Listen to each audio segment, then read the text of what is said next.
आज हमने सबसे पहले डिस्कस करना है अपठित काव्यांश।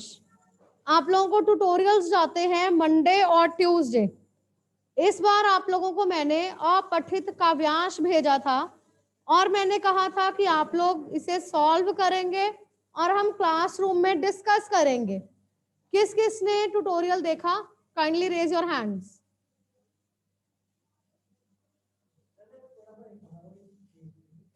ऑफलाइन में कोई नहीं है, ऑनलाइन ओनली 2, रेणुका, अपरन, दिया। ओके, ओनली 3 people, बस 4, धीरेन ऑल्सो, गुड। अब इन चारों में से सॉल्व किस किसने किया? रेज योर हैंड्स, जिसने सॉल्व किया हुआ है। 3, ओके।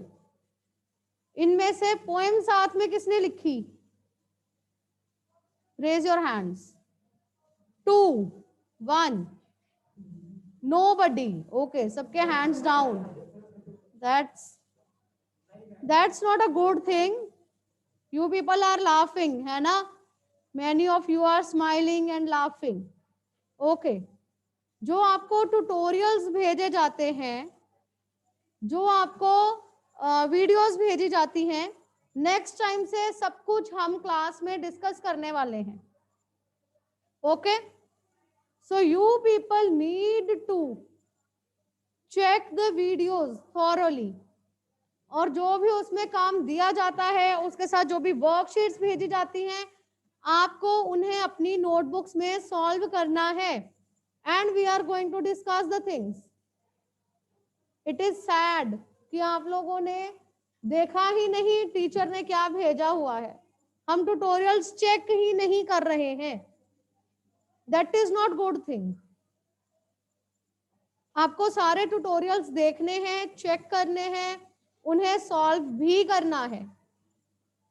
आज हम अपठित काव्यांश सॉल्व करने जा रहे हैं, जो आपको भेजा गया था और किसी ने भी नोट डाउन नहीं किया हुआ है।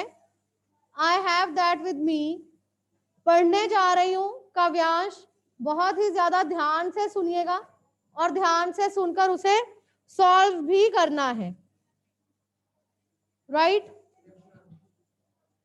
काव्यांश पढ़ रही हूं, ध्यान से सुनिए। हैं जन्म लेते जगह में एक ही पौधा उन्हें है पालता, रात में उन पर चमकता चांद भी, एक ही सी चांदनी है डालता, छेद कर कांटा किसी की उंगलियां, फाड़ देता है किसी का वर वसन, प्यार में डूबी तितलियों के पर कतर, भौर का है भेद देता श्याम तन, फूल लेकर तितलियों को गोद में, भौर को अपना अनूठा रस पिला, निज सुगंधों का निराले ढंग से है सदा देता कली जी की खिला। राइट? ध्यान से सुना आप लोगों ने। अब हम इसके क्वेश्चंस डिस्कस करेंगे। 5 क्वेश्चंस मैंने भेजे थे, one by one we will discuss. First question was, कविता में किसकी बात की गई है? हाँ जी, कविता में किसकी बात की गई है? Please raise your hands. कविता सुनने के बाद जिन लोगों को समझ में आया है इसका उत्तर, वो भी अपना हाथ खड़ा करें प्लीज। हाँ जी, गुलाब का नाम ही नहीं लिया। फूल के साथ और किसकी बात हुई है? Okay, sit. हाँ जी रमनीक। यस मैम, कविता में फूल, तितली और चांद के बारे में बात की गई है। ओके, हाँ जी धीरेन। Yes ma'am. मैम, कविता में फूल, तितली, चांद और एक रक्षक की बात की गई है। ओके, हम यहाँ पर लिखेंगे कविता में फूल और कांटे की बात हुई है। आप लोगों ने अगर ध्यान से पढ़ा है पैराग्राफ, तो उसमें फूल के बारे में बताया है कि वो क्या करता है और कांटे के बारे में बताया है कि वो क्या करता है। इसमें फूल और कांटे की बात हुई है। हम इसमें तितली और चांद के बारे में नहीं लिखेंगे। कविता में फूल और कांटे की बात हुई है। नेक्स्ट क्वेश्चन इज, कांटा किसे छेद देता है?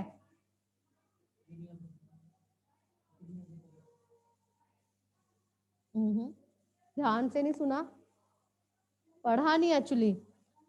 कांटा किसे छेद देता है? हाँ जी रेणुका। तितली के पंखों को। नहीं बेटे, लाइन ध्यान से पढ़ो, उसके ऊपर भी 2 लाइनें दी हुई है, ध्यान से पढ़ो। हाँ जी अपरन। मैम कांटा उंगलियां छेद देता है। Very good. वहां लाइन दी हुई है, छेद कर कांटा किसी की उंगलियां। कांटा किसे छेद देता है? कांटा किसी की उंगलियों को छेद देता है, उंगलियों को। नेक्स्ट क्वेश्चन, भौरे का तन कैसा है? हाँ जी दिया। भौरे का तन कैसा है? भौरे का तन श्याम है। Very good. दिया, आप मुझे श्याम का मतलब बता सकती हैं? मैम काला। वेरी गुड, काला। भौरे का तन श्याम रंग का है, काले रंग का है। यहां लाइन लिखी हुई है, भौरे का है भेद देता श्याम तन। राइट। नेक्स्ट क्वेश्चन इज, फूल भौरे को क्या देता है? हाँ जी मिलनप्रीत। रस। Very good. फूल भौरे को क्या देता है? फूल भौरे को अनूठा रस देता है।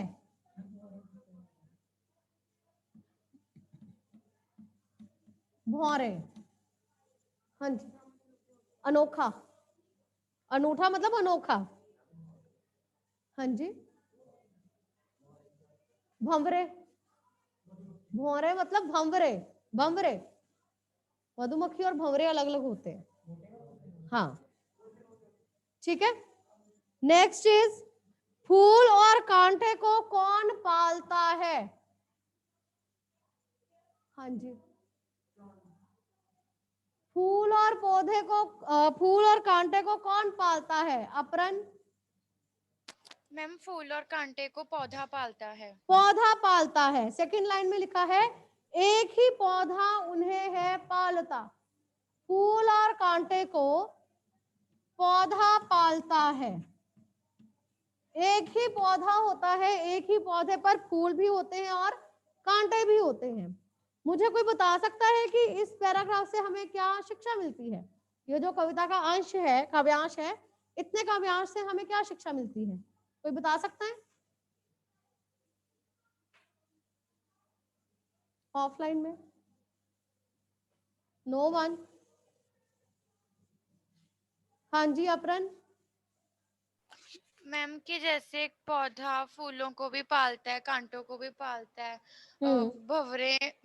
फूल भंवरों को अपना रस देते हैं, इसी तरह हमें भी सबकी मदद करनी चाहिए और सबके साथ मिलजुल के रहना चाहिए। Okay right. इसमें हम ये भी कह सकते हैं कि इस कविता से हमें ये भी शिक्षा मिलती है कि जिस प्रकार से एक ही पौधे पर फूल और कांटे दोनों होते हैं, लेकिन दोनों का स्वभाव अलग अलग है। फूल अपनी खुशबू फैलाते हैं और कांटा दूसरों की उंगलियां भेद देता है, उनमें छेद कर देता है। हम किसी भी संगति में हो, लेकिन हमें अपना स्वभाव अच्छा रखना चाहिए। हमें फूलों की तरह सुगंध बिखेरनी चाहिए, कांटों की तरह दूसरों के लिए समस्याएं नहीं पैदा करनी चाहिए। राइट। ये वो काम हमने डिस्कस किया जो आपको मैंने बोला था कि हम क्लासरूम में डिस्कस करेंगे। अब हम अपने आज के टॉपिक पे आते हैं। आज जो हमने करना है, कॉपी और पेन प्लीज अपने पास रख लीजिए। ये ऐसा विषय है जिसे आप बहुत समय से करते आ रहे हैं, लेकिन फिर भी इसमें कई बार आप लोगों को काफी परेशानी का सामना करना पड़ता है। आज हम डिस्कस करेंगे चुने व भेद। शब्द चुनना होता है और उसका भेद बताना होता है।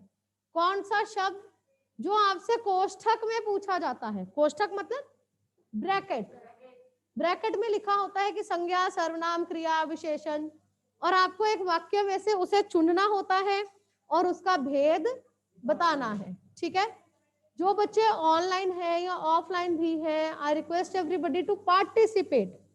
ज्यादा से ज्यादा क्या होगा कि हम गलत बोल देंगे और हमें करेक्ट कर दिया जाएगा, बट प्लीज पार्टिसिपेट जरूर करें। प्लीज 4-5 बच्चों के ही हाथ खड़े होते हैं, हर बार मैं यही बात बोलती हूँ, kindly participate in the discussion. Okay, चुने व भेद में हम सबसे पहले भेद लेंगे संज्ञा के। संज्ञा क्या है? Raise your hands. संज्ञा, हाँ जी, संज्ञा किसे कहते हैं? आप क्या कहेंगे, संज्ञा क्या होती है? किसी के भी नाम को, ठीक है। इसको और अच्छे तरीके से युग हम क्या कह सकते हैं?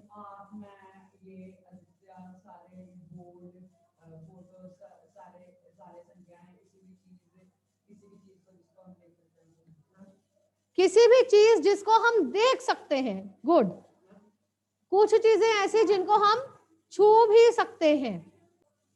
किसी व्यक्ति, वस्तु, स्थान, भाव आदि के नाम को संज्ञा कहा जाता है। ठीक है, संज्ञा के भेद कौन कौन से हैं?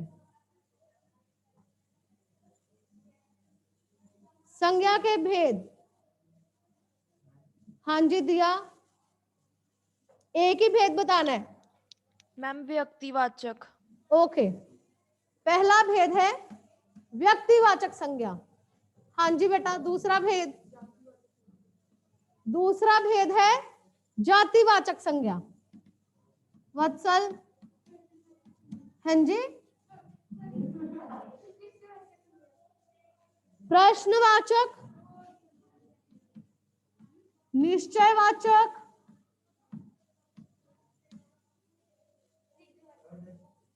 निजवाचक, अनिश्चयवाचक। हम संज्ञा की बात कर रहे हैं। समूहवाचक,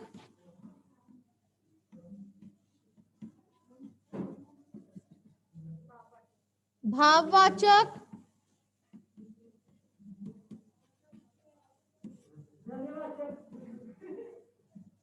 द्रव्यवाचक संज्ञा।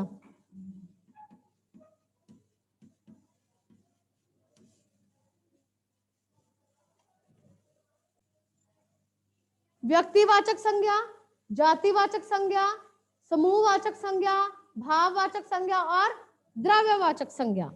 ईवा, व्यक्तिवाचक संज्ञा का भेद बताइए, उदाहरण बताइए बेटा। गंगा बहुत पवित्र नदी है। गंगा पवित्र नदी है, इसमें कौन सी है व्यक्तिवाचक संज्ञा, कौन सी है ईवा? मैम गंगा। गंगा, ये क्यों है? आप व्यक्तिवाचक इसे क्यों कह सकते हैं? मैम क्योंकि मैम ये कोई खास है। मैम ये विशेष है, विशेष स्थान है गंगा। हमने कहा था किसी व्यक्ति, वस्तु, स्थान आदि के नाम को हम संज्ञा कहते हैं, और किसी विशेष व्यक्ति, वस्तु, स्थान के नाम को हम व्यक्तिवाचक संज्ञा कहते हैं, जिसके जैसा और कोई नहीं है, जिसमें आप सब लोग भी हैं। आपका नाम, मेरा नाम, हमारे स्कूल का नाम, जिसके जैसा और कोई नहीं है, उसे हम व्यक्तिवाचक संज्ञा कहते हैं। Thank you Eva. लवलीना, आप मुझे बता सकती हैं कि इसी सेंटेंस में गंगा पवित्र नदी है, इस सेंटेंस में जातिवाचक संज्ञा की कोई उदाहरण है? मैम यस, नदी। नदी, थैंक यू। Welcome ma'am. आप मुझे बताएंगे बेटा कि नदी जातिवाचक संज्ञा के उदाहरण क्यों है? नदी की कैटेगरी में है, मतलब कोई भी नदी हो सकती है। हमने एक शब्द लिया है नदी, ठीक है। नदी जातिवाचक संज्ञा है क्योंकि कोई भी नदी हो सकती है, राइट। यहां तक किसी को कोई प्रॉब्लम? चलें आगे। ओके, नेक्स्ट इज समूहवाचक संज्ञा। अर्शप्रीत, समूहवाचक संज्ञा के उदाहरण बताइए बेटा।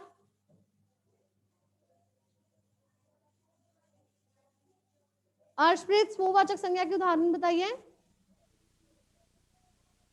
आपकी आवाज नहीं आ रही बेटा, थोड़ा लाउड प्लीज। सॉरी बेटे, I am not able to hear you. हाँ जी, आप बताओ हेवन। चाबियों का गुच्छा ले आओ। हेवन, इसमें कौन सा शब्द है? गुच्छा। गुच्छा समूहवाचक शब्द, क्यों?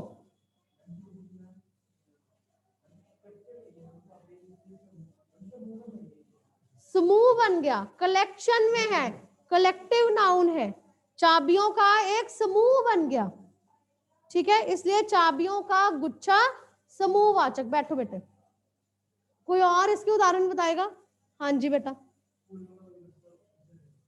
फूलों का गुलदस्ता उसे दे दो। गुलदस्ता, हाँ जी, दोबारा बोलो। कक्षा समूहवाचक। कक्षा भी बहुत सारे बच्चों की कक्षा बन जाती है, इसलिए कक्षा शब्द समूहवाचक संज्ञा, राइट। नेक्स्ट इज भाववाचक संज्ञा। पनिका, भाववाचक संज्ञा के एग्जांपल बताइए बेटा।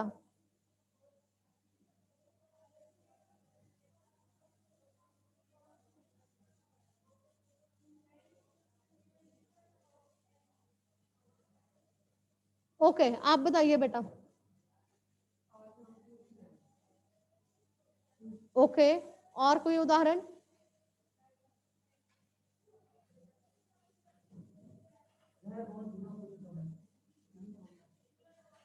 एक मिनट। वह, अगर मैं आपका सेंटेंस को लिखती हूं, वह बूढ़ा है, आपका सेंटेंस यही बनता है, वह बूढ़ा है।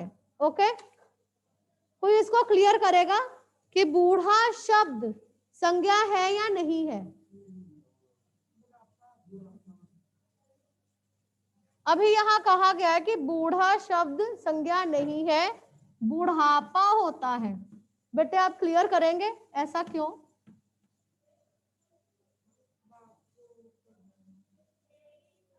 ओके, हाँ जी। बूढ़ा भाव नहीं है, बुढ़ापा भाव है। इसको थोड़ा सा और क्लियर करेंगे? Kindly raise your hands please. हाँ जी पनिका। यस मैम, अगर हम बूढ़ा लिखेंगे तो ये गुणवाचक विशेषण हो जाएगा, पर अगर हम बुढ़ापा लिखेंगे तो ये भाववाचक होगा, क्योंकि बूढ़ा गुणवाचक में आता है। ये किसी का गुण बता रहा है बूढ़ा। गुड। बूढ़ा होना किसी की विशेषता है कि वह बूढ़ा है, लेकिन बुढ़ापा शब्द भाववाचक संज्ञा है। जो भाववाचक संज्ञा है उसे, जो भाववाचक संज्ञा के शब्द होते हैं, हम उन्हें फील कर सकते हैं, हम टच नहीं कर सकते, उन्हें छू नहीं सकते हैं, उसे महसूस किया जा सकता है। किसी का बूढ़ा होना उसकी विशेषता है, और बुढ़ापा शब्द जो है वो भाववाचक संज्ञा है। इसी तरह से जैसे बच्चा शब्द है, बच्चा शब्द जातिवाचक संज्ञा है, लेकिन अगर हम बच्चा से बचपन बना देते हैं तो ये बन जाता है भाववाचक संज्ञा। हाँ जी, मान लेते हैं उसको, लेकिन हम अलग अलग में लेते हैं। ठीक है, उसको मान लिया जाता है पर हम उसे अलग लेते हैं। वैसे बहुत सारी किताबों में जातिवाचक के अंडर ही समूहवाचक और द्रव्यवाचक को ले लेते हैं। ठीक है, लेकिन हम यहाँ पर अलग अलग करते हैं इसको। राइट, नेक्स्ट इज द्रव्यवाचक संज्ञा। ओके वेट, अभी यहां बोला गया है 2 लीटर दूध। इसमें से ये बताओ कि द्रव्यवाचक संज्ञा की उदाहरण कौन सी है? 2 लीटर, एक मिनट, 2 लीटर दूध, 2 लीटर, लीटर हम संज्ञा किसे कहते हैं? हम यहाँ पर द्रव्यवाचक संज्ञा के उदाहरण ले रहे हैं। संज्ञा क्या होती है? किसी व्यक्ति, वस्तु, स्थान, भाव आदि का नाम। अगर हम 2 लीटर कहते हैं तो क्या ये किसी व्यक्ति का नाम है, किसी वस्तु का नाम है, भाव का नाम है, स्थान का नाम है? नहीं, इसलिए ये तो बिल्कुल ही नहीं है। दूध, दूध शब्द जो है ये है द्रव्यवाचक संज्ञा। आपको मैंने पहले भी बताया था, सारे द्रव्य, ऑल लिक्विड्स, जितने भी तरल पदार्थ हैं, जितनी भी धातुएं हैं और जितने मेटल्स हैं, मटेरियल्स हैं, लिक्विड्स, मेटल्स, मटेरियल्स, ये सारे द्रव्यवाचक में आते हैं। ठीक है, जैसे मैंने आपको पहले भी बताया था, अगर आपने पहले भी एक वीडियो मैंने भेजी थी, अगर आपने देखा हो, उसमें जितनी मैंने आपको बताया था किचन में जो चीजें होती है जिनको हम नाप तोल सकते हैं, आटा, दाल, चावल, चीनी, दूध, पानी, जिन्हें नापा तोला जा सकता है, किचन आइटम्स।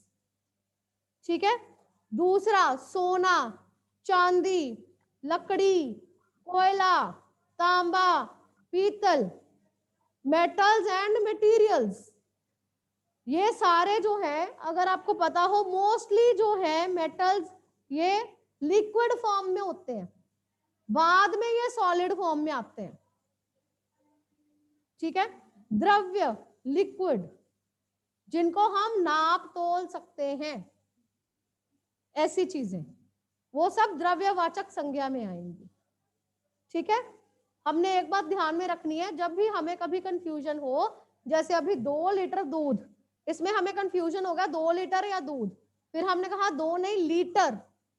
हमने ये देखना है किसी व्यक्ति, वस्तु, स्थान का नाम वो है या नहीं है। अगर है तो फिर आप उसको कैटेगराइज करके देखेंगे कौन सा है, उसके भेदों के आधार पर। ठीक है, संज्ञा क्लियर हुआ सबको? किसी को इसमें कोई प्रॉब्लम? रेज योर हैंड्स अगर कोई प्रॉब्लम है तो please. Okay, thank you for showing your thumbs. चलें आगे। अब हम आगे ले रहे हैं सर्वनाम।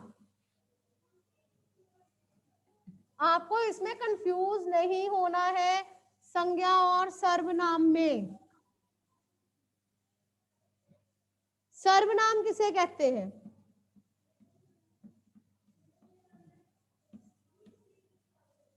सर्वनाम किसे कहते हैं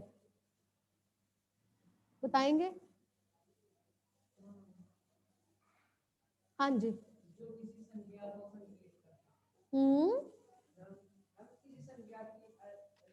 वो उसकी एक टाइप है। पहले जो आपने बोला था ना, वो एक टाइप है संज्ञा की तरफ संकेत करने वाला, वो सर्वनाम की एक टाइप में आता है, वो हम अभी डिस्कस करेंगे। आपने जो बाद में बोला वो ठीक है कि संज्ञा के स्थान पर प्रयोग किए जाने वाले शब्दों को हम सर्वनाम कहते हैं। जो शब्द संज्ञा के स्थान पर प्रयोग किए जाते हैं, कोई उदाहरण देंगे आप? जैसे उदाहरण सर्वनाम की, यह है, वह है। अगर मैं कहूं वह शब्द एक सर्वनाम है, इसे आप प्रयोग कर सकते हैं? मुझे संज्ञा के साथ इसका प्रयोग करके दिखा सकते हैं? कैसे हो सकता है?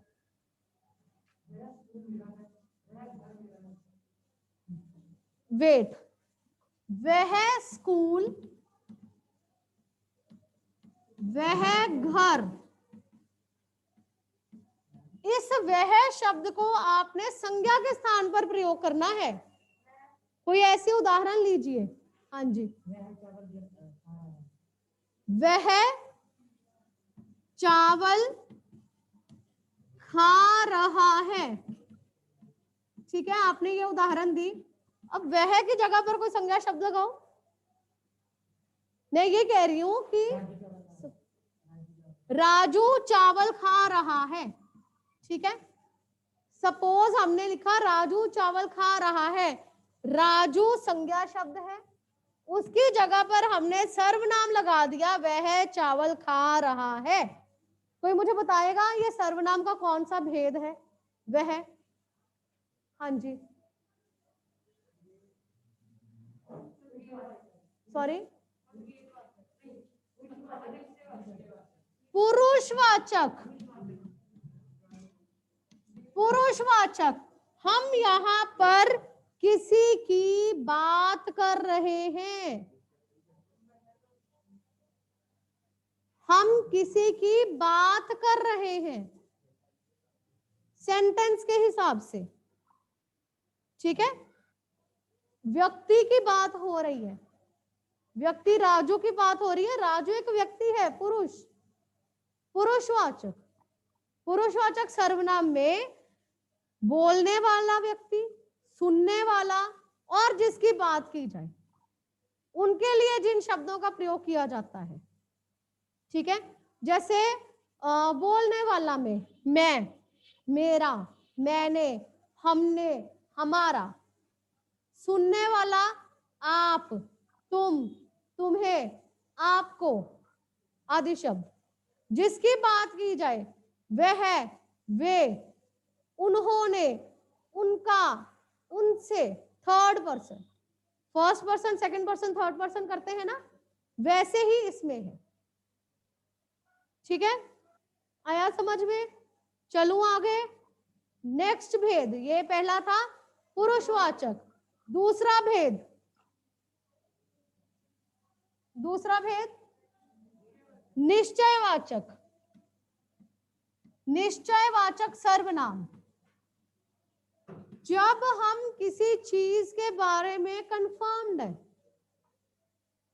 जब हमें कंफर्मेशन है। ठीक है, उदाहरण,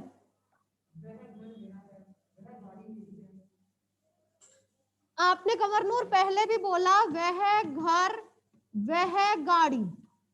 ओके, लेकिन यहां पर मैं एक चेंज कर रही हूं। आपने बोला वह घर मेरा है, मैं यहां पर कहूंगी वह मेरा घर है,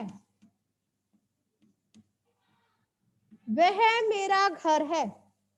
यहां पर हमें कंफर्मेशन है वह मेरा घर है। ठीक है, वह मेरा घर है, वी आर कंफर्म्ड कि वह मेरा घर है। निश्चयवाचक। अब ये सेंटेंस मैंने निश्चयवाचक में क्यों नहीं लिया, वह घर मेरा है? ऑनलाइन में कोई मुझे ये बात क्लियर करेगा डिफरेंस कि मैंने ये क्यों नहीं कहा? हाँ जी, किसकी जगह? यहां भी नहीं बदल सकते थे, यहां भी नहीं बदल सकते थे। नहीं, ताजमहल मेरा घर है, नहीं, सेंटेंस नहीं बनेगा। वो आपने जो लॉजिक दिया वो हम यहां भी नहीं कर सकते। नहीं, यहां भी पक्का है, वह घर मेरा है, यहां भी पक्का है, लेकिन दोनों में डिफरेंस क्या है? हाँ जी,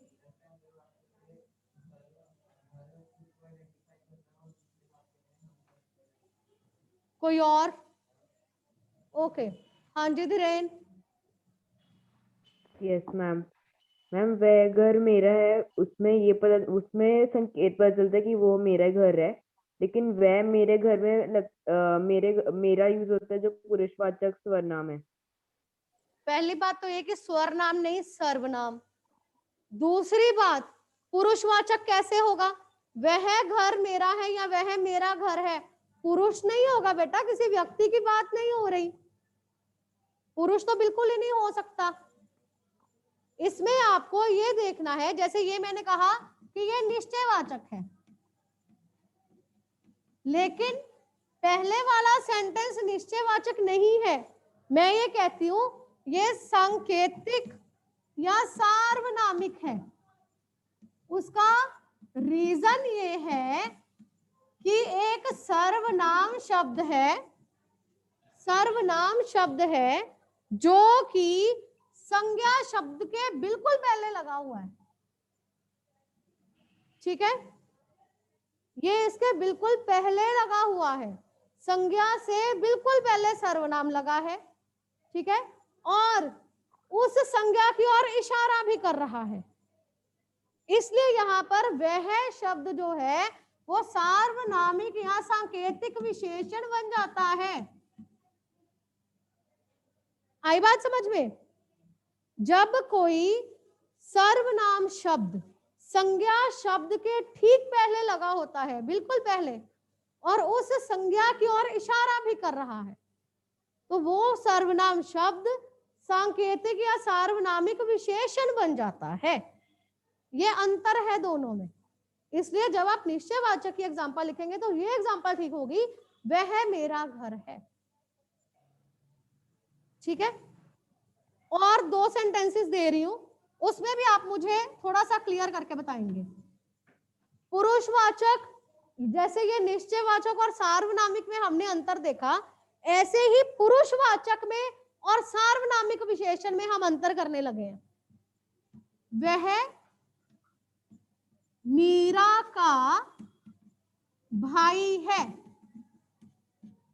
ठीक है, यहां मैं लिखती हूं वह लड़का मीरा का भाई है।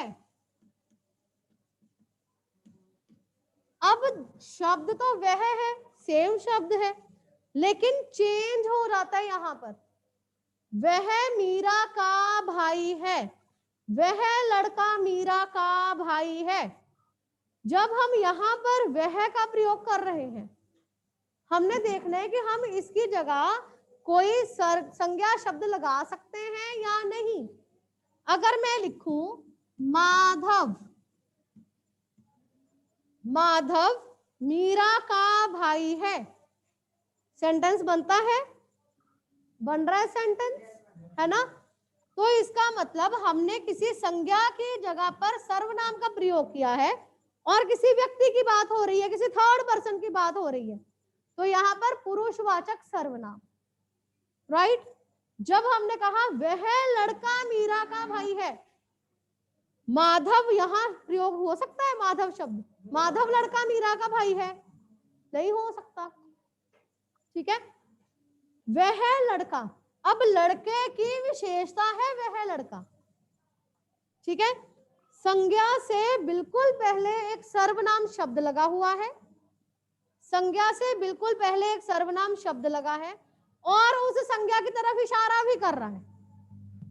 ठीक है, इसलिए यहां पर यह बन जाता है सार्वनामिक विशेषण। कंवरनूर आया समझ में अब दोनों में डिफरेंस? ठीक है, is it clear everybody? Okay, पुरुषवाचक सर्वनाम, निश्चयवाचक सर्वनाम भी हमने देखा क्या होता है। उसके बाद आगे है अनिश्चयवाचक सर्वनाम। अनिश्चयवाचक सर्वनाम में जब हमें कंफर्म्ड नहीं है, जैसे बाहर कोई आया है,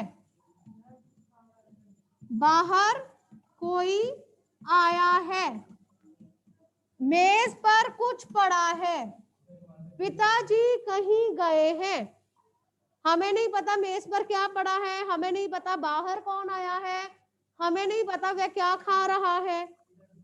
ठीक है, हमें नहीं पता पिताजी कहाँ गए हैं, इसलिए क्या, कोई, कुछ, कहीं, यह शब्द है अनिश्चयवाचक।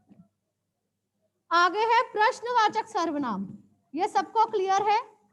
जिन शब्दों से प्रश्न पूछे जाने का बोध होता है, क्या, कब, क्यों, कहाँ, किसे, किसने, ये सारे शब्द। नेक्स्ट भेद है निजवाचक सर्वनाम। निजवाचक सर्वनाम में बेटा हमेशा 3 शब्द होते हैं, स्वयं, खुद और अपने आप। राइट, स्वयं, खुद, अपने आप, जिन शब्दों से पता चलता है कि कोई काम खुद किया जा रहा है। पिताजी स्वयं जाएंगे, स्वयं। आपने ये 3 शब्द देखने हैं, ये 3 शब्द जो है निजवाचक सर्वनाम के उदाहरण में आते हैं।